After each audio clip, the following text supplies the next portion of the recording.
Yema obi biara akwaba emra ADUMASA TV okai beden wa jemi so se na nanom 8 ye ene ye ne wo eba be somo sonko menya onimunyamfo bi wo ye nchen se de mo hwe de mi mo ne din kura so mo ho ahyase epo sanse munim no ye papa ya de nyina ojo baba be kamensa wa hanom ye ne ba be didi nkomo sanse Ghana hanom de ye ba ya gudie ye ball bosem ni mu de a ye papa jodi mu akotene asabi ye ka sports presenters na wontimi nyini mfimu ema no enye ye ye mo mpini ojo ni ye ne no entwetwe nkomo ba komienu na ojo hyase kura na etesen kame ho ne yemfa wo enwram wo dia so subscribe dwumadi no na wa share ama wonua enso so enya bi ahwe ojo yes sir akwaba mejuso via bokode na mi ado na chia me se village fe yeshia ya che yeshia ya che free asafo ko ne nam honom ye mpese ye beko honom yeshia ya che papa ojo o share dwumadi a dwuma wo di sports presenting no wo share ase be ye mfie be ye seni oh we started say big ball achi ready to 25 years ojo yo bia oba footballers energy sanity so obey bibia ma place na sele ti se bia Pooley the way oyema support energy se ka Pooley wow oh Pooley die one in Pooley kana asem na ba ya basa oh enti me obia me ma place energy me national team place energy ma support energy se last time bo match kontuko match as bo match me obia energy no so the idea for Ghana ho bia die ene ya be Pooley ba onu so be bi sa na ipa boni na go kunu ya oh enti champion ojo de be shela nyo obia gidigidi sa be ye se ye ba de padeji ye ba football energy ye ba place energy ye mo bia o ye peni e wo Ghana ha energy se mutu wana mo ni dia ye ba o se ne be ba no de wa na ho be o de wa ni age sanity so ma de padeji sanity ojo ni padeji ho hia ye nhwa ade GFA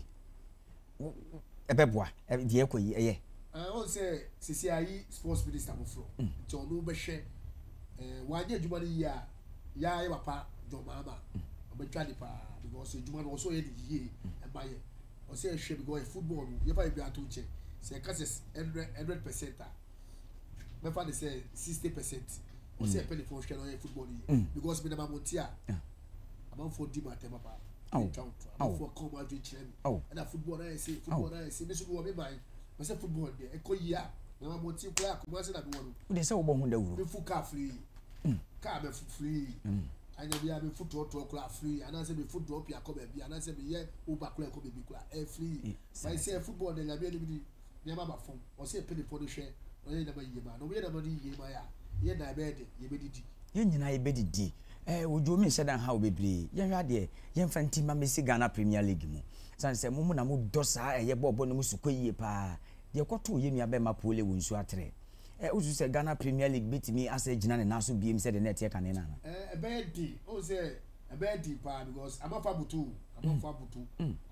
asante ba butu because ya nua Pooley because board be die eche anye de o ojo ye ni mu ball echi no ache do star ye ni mu nti sembe di ball echi ese obi coste no ko be slow no krepa obesuro pa no krepa papa nti ela be ka se o se pele for no de ye o o so mo hwe no mo ye na se ye ask ball we FA Cup so police for go stadium police for be ya must skit in tight na football aglo na edi enye matiu makawo enye tokwasem ye shewa ya shew bibi anya okay obi aso coste no o hwe no usu ye pa ene first obi hwe no usu ye o ko na ye shewa bla ofie ya shewa o wi na wadi aji wadi ji a e ba wadi ji ni je too much bebe na se pele for ela ni pa no so ogu Pooley ni so o yi no justice for Pooley o se justice for Pooley sanity de mo aye no eno ani here justice na ojo masem mi se to ba ko mienu ni asole odwumadie no so na wo ka aye security ye hwe ye den ye kokobobo ye kodi agro na aposifo asrafo sojarsfo gina agoprama so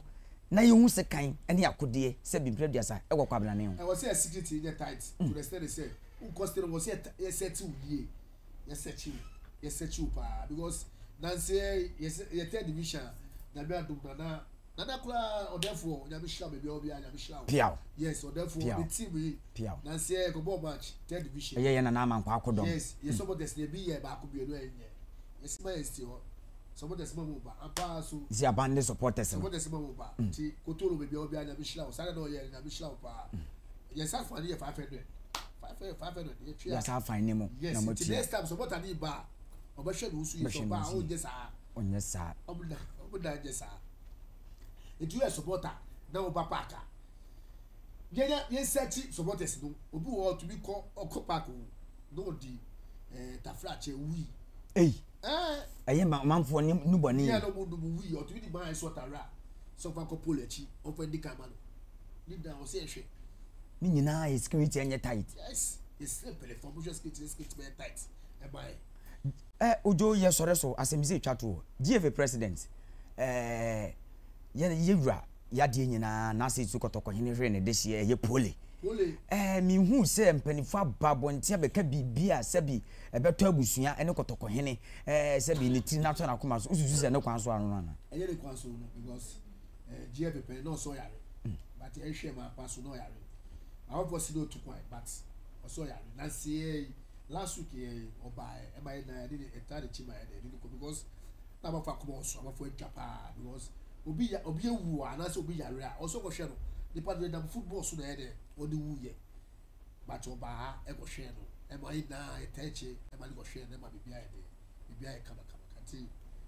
ketukeku agohwe no akwahwe no ojo mi de na me ne nya adwen san se yese aboa no wankwa no honam ye dey ne nwuma ene be dey ebeko na woni ho no mo asenka wa be di akire ye dey e wo ho no manko be hwe akire no be ka bi